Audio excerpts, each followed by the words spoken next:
capitaine Ibrahim Traoré prend la parole au sujet de Damiba. Depuis l'arrestation de Damiba, il n'avait pas pris la parole. Le capitaine Courage, président Ibrahim Traoré, prend la parole pour la première fois depuis que Damiba, le chef des Pouchis, c'est la même qui ont voulu l'assassiner, a été extradé à Ouagadougou. On écoute le capitaine Ibrahim Traoré. C'est un message capital, fort, puissant. On écoute depuis l'arrestation de Damiba, le président Ibrahim Traoré. Et donc en bout de piste, nous allons mettre les pleins gaz pour atteindre en fin d'année ce que les pilotes appellent V1. Ce qui veut dire qu'il y aura encore plus de pression pour 2026.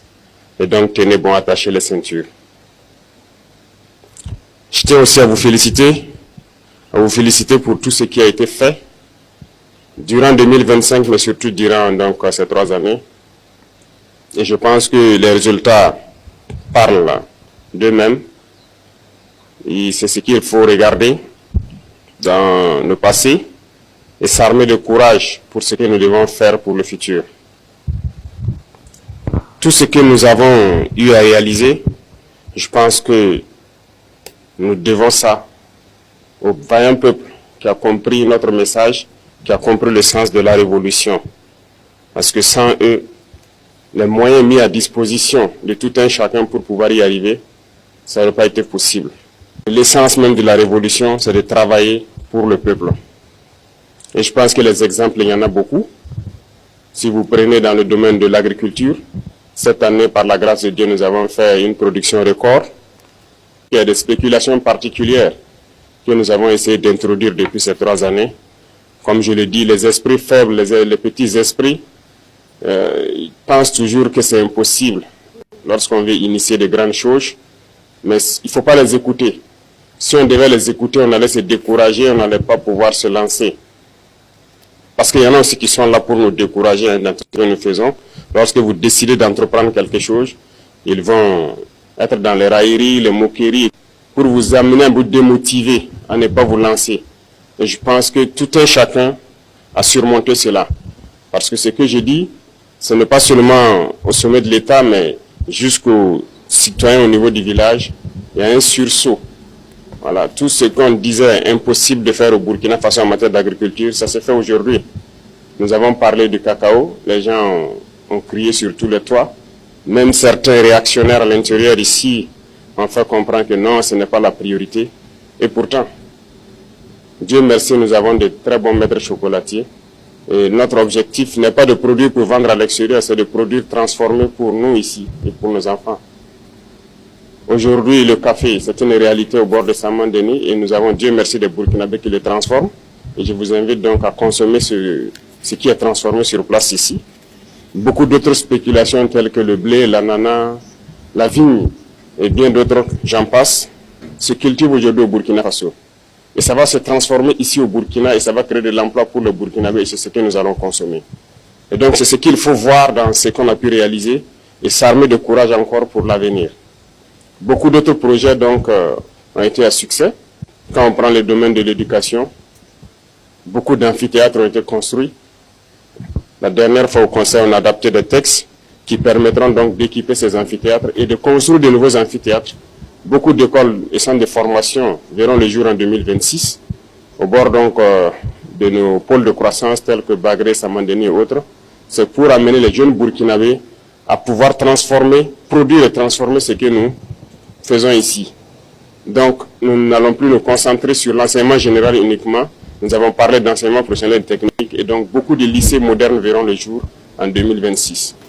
En plus de cela, nous avons décidé de construire une université technologique et j'espère que d'ici la fin de l'année, vous allez voir cette université donc se dresser. Les travaux ont déjà commencé et nous avons donné donc dit aux entreprises de tout faire pour être donc dans les délais pour que les rentrées prochaines, nous puissions accueillir des étudiants dans des domaines donc assez pointus de la technologie pour que nous nous mettons au diapason.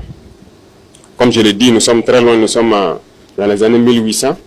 Et je pense qu'en 5 ans, au moins de 5 ans, nous pourrons faire un saut au moins de 100 ans pour nous retrouver dans les années 1950 au moins et continuer de travailler ainsi. Je le dis, ça peut faire rire, mais c'est la réalité. Jusqu'aujourd'hui, nous constatons notre vie, le rythme auquel nous partons, ce n'est pas bien. Donc il faut se mettre soi-même la pression pour rattraper le retard. Donc faites en sorte que dans quelques années, nous soyons en 1950 et après encore on se donne la pression pour atteindre les années 2000 et espérer donc rattraper les autres. Et c'est possible. Et je suis heureux donc de vous dire que dans ce sens-là, nous sommes en train de mettre en place un laboratoire. Et aujourd'hui, au Burkina Faso, par exemple, pour les chercheurs, nous avons beaucoup d'équipements qui sont là.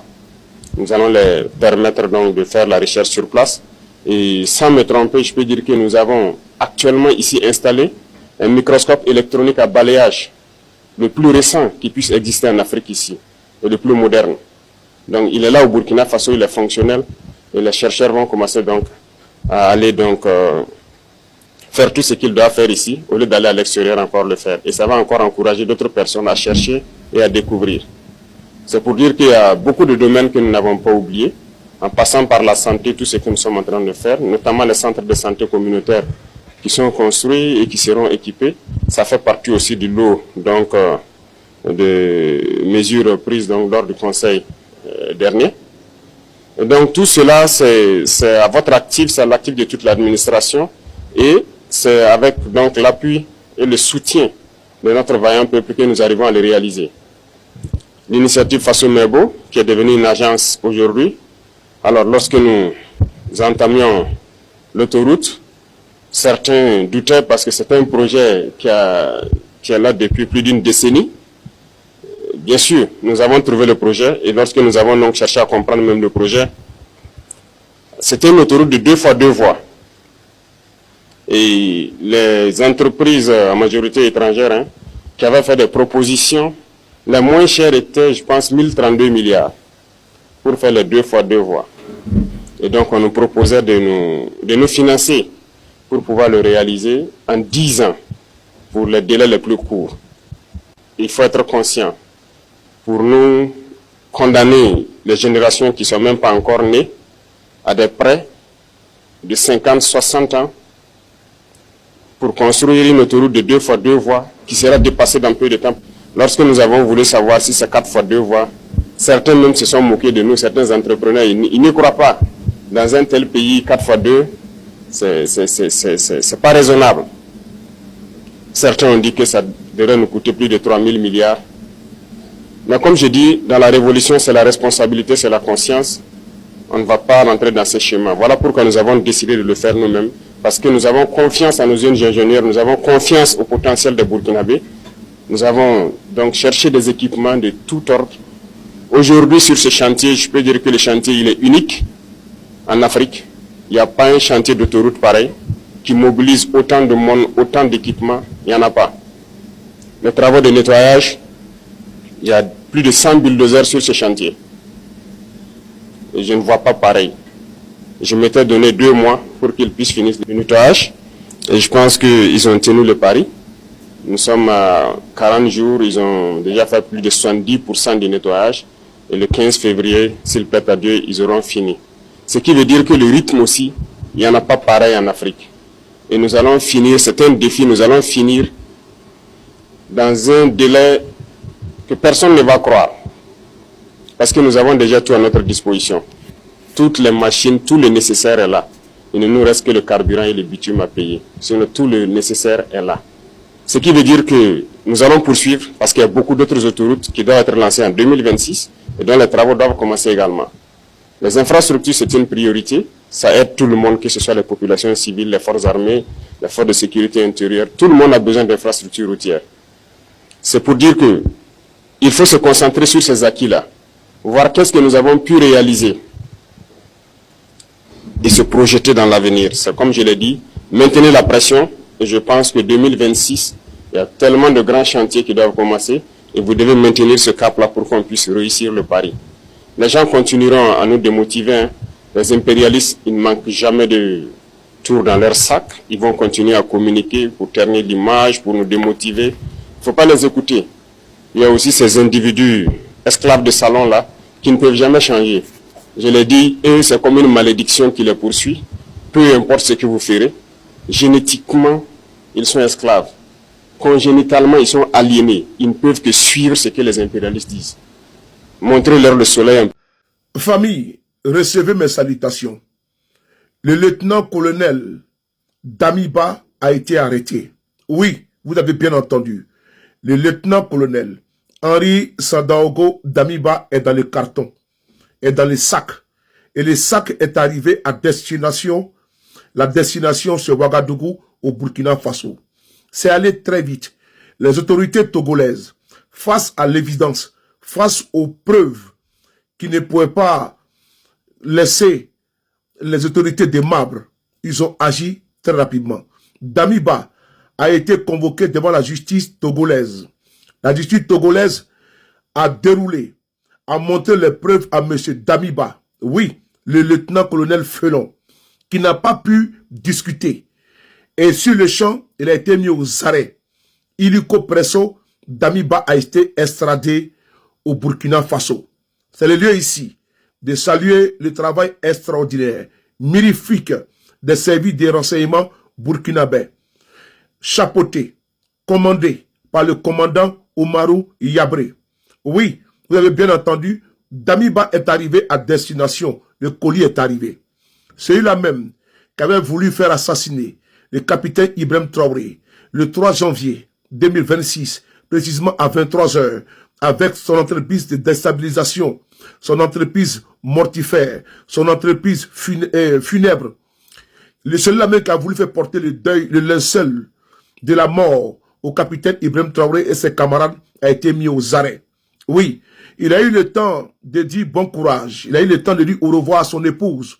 Mais aujourd'hui où je vous parle, le colis Damiba est dans les sacs, il est arrivé au Burkina Faso. Il faut saluer les autorités burkinabais. Sans oublier, il faut saluer le président Faure Ezosima Yassimbe, le président du Conseil togolais, qui a décidé de collaborer en toute intelligence avec les autorités burkinabais. C'est le lieu ici de saluer vous tous, nous tous ceux qui se sont battus pour obtenir cette extradition. Damiba avait décidé de balafrer, avait décidé de charcuter la révolution burkinabé. Tous les médias sérieux, les sources concordantes nous font comprendre que Damiba, le colis, est arrivé à bon port. Il est en train d'être cuisiné, d'être interrogé par les autorités compétentes parce que ce monsieur a causé trop de tort au Burkina Faso. Oui, Damiba a été mis dans le carton et le colis est arrivé à destination. Tous les aventuriers qui seront sur ce chemin, comme Damiba, le grappin sera mis sur eux. Le cas Damiba est clos, le débat est clos, la justice fera son travail.